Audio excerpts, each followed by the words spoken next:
So talk a little bit. The other thing I want to bring up was, you talked about perfect game using this. Who gets the money off of that?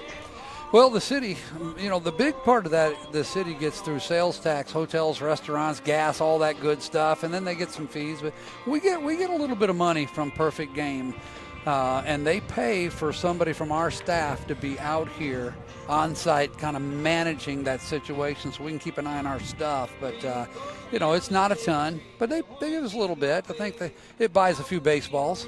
Well, I think the point that you make, and I know that, pretty much all the sports, but that's extra income for some of our coaches, and it's something that can attract better coaches to come here. Right? One of the reasons we've been able to keep our quality coaches. Exactly, and we recognize that the board last year, there's a supplement schedule for all coaching and all extracurriculars, and we increased them and made sure that we were and then all the area schools, we knew what their schedules were. We made sure that we were even with the top of that. So all of our coaches' supplements, whether you're an assistant coach, a head coach, whatever, we made sure that they were getting as much or more than anybody in the area to keep people from coming over and trying to pluck our people. I think we're in the best shape. I've been following Spain Park sports since my kids were in elementary school. I like where we're at. I like where we're at academically. I like where we're at athletically. And then we can talk some about the 6A move and what that's going to mean. It's going to get interesting. It's going to be very interesting. It comes at an odd time just because it feels like finally Spain Park football is ready to compete with the big boys in 7A, and we're going to drop to 6A, where, to be honest, they could make it real deep run in the playoffs. Yeah. Coach Vakakis is a legit, really good coach. Absolutely. And I think he's got those guys heading in the right direction. And next year in 6A, it could be a scary sight for a lot of the teams on our schedule, I believe. Yeah. Ball back out of play. We need to keep Coach V around, guys. Yeah. Parkinson, Jasinski, and Hester due up here, the 3, 4, 5 hitters for Oak Mountain. So athletically and academically, I think, too, when you were talking about better position, I think we've got an administration, too, finally, that is. Yeah. And Dr. E, who is supportive of athletics and with bringing in Coach Donaldson, I think has been a great addition with his enthusiasm. And they've worked before together, and there's a little trust factor that they brought in. Absolutely. And it feels like there's just a lot of communication between the academic side, the athletics side, and it's running real smoothly. And it's a total school. It's not like it felt before it was two different departments and two different institutions. And that takes leadership, right?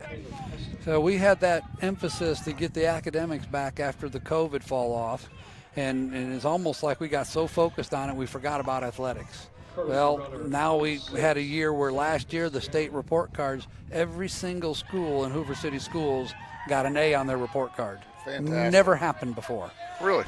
So that was a phenomenal accomplishment. And then we were like, guys, let's get some balance here. I got a theory, guys. I'll run this by you, okay? Yeah. Especially middle school, but it goes into high school. Kids find their place and they find their groups in the electives. Okay, they don't find it. They don't find their group in math class. No, they find it in sports. They find it in the arts. They find it in the extracurriculars. So we need to always keep that in mind and make sure that we're giving those athletics programs and others as much attention as we possibly can, and that we're pushing kids to get involved.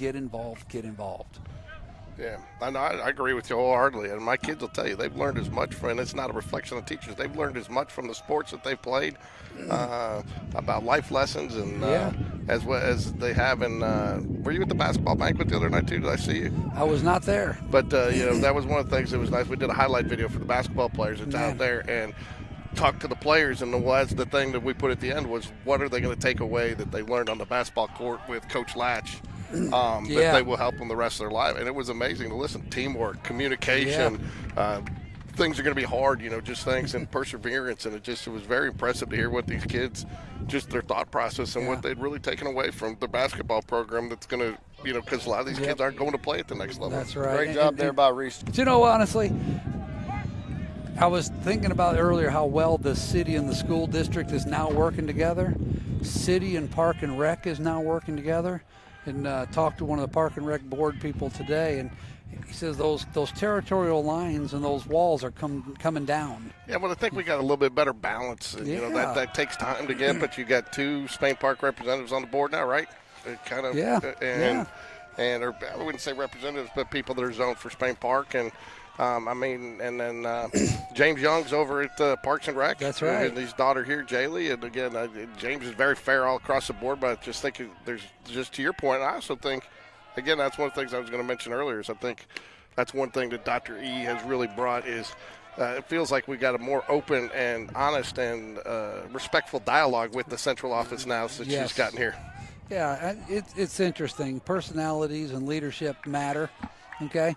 Absolutely. I think Dr. Maddox, I'll brag on him. What we put him through to get this job, and the fact that he still took it was amazing because, man, he said it was just short of waterboarding. We interviewed, there was 5 school board members. We all interviewed that man 3 times. Oh. In the last interview, I'll tell you, one of our Spain Park guys, Rex interviewed him for 3.5 hours. Wow. And Rex is a retired Army colonel, so could you imagine being interviewed by a retired Army colonel for 3.5 hours? And we got to where we felt like we knew everything we could about him, and he was exactly what we were looking for. And it turns out, it's true. He's changing people's minds. He's getting people to relax and not be afraid to make a mistake. Open dialogue between the people. I always call it in the field at the schools and the central office. The mentoring he's doing with Dr. E, who's fantastic. When she interviewed, by the way, for the Spain Park principal job, she walked in with about a 3-inch notebook full of ideas and plans that she wanted to implement if she got the job. And, and unfortunately, she didn't get. I tried to get her on a couple times, but I also respect that she likes to be. And I get that. I told her she's like a mafia boss. You don't want to be seen. You don't want to be seen, right? You want to be behind the scenes. But a lot of people didn't realize. You were talking about state things. Mr. G did her no favors when he retires in June. Doesn't tell anybody. Yeah. Then you got to post it for 30 days, right? Exactly. So she she's was getting behind. a job 2 weeks before, and then you got teachers leaving. Ooh, Coleman Gray gets a hold of one right at the left fielder. Yeah, and in the, it takes time. You'll see the real benefit and the strengths in their 3rd year. So next year, I think things are going great this year. So next what are year will be the year. any? Could you enlighten anybody on any more capital plans here for Spain Park or Barry? Well, we've kicked around the idea of trying to improve the fields behind Barry. That's kind of been on hold because we needed that money. Really, we moved that money to these restrooms over here, guys, which they should have been done. I wish they were done, goodness gracious. But they'll be done in May at a cost of about $600,000 really, per. Okay. So $600,000 here, $600 over there, and another $1.2 million over at Hoover High School. So, but yeah, there's in our plan, we're hoping not to have to use it. They keep building houses like crazy out on the west side of town, as you know, and the Everly neighborhood is coming online. We're watching it closely and figuring out whether we're going to have to build another elementary school.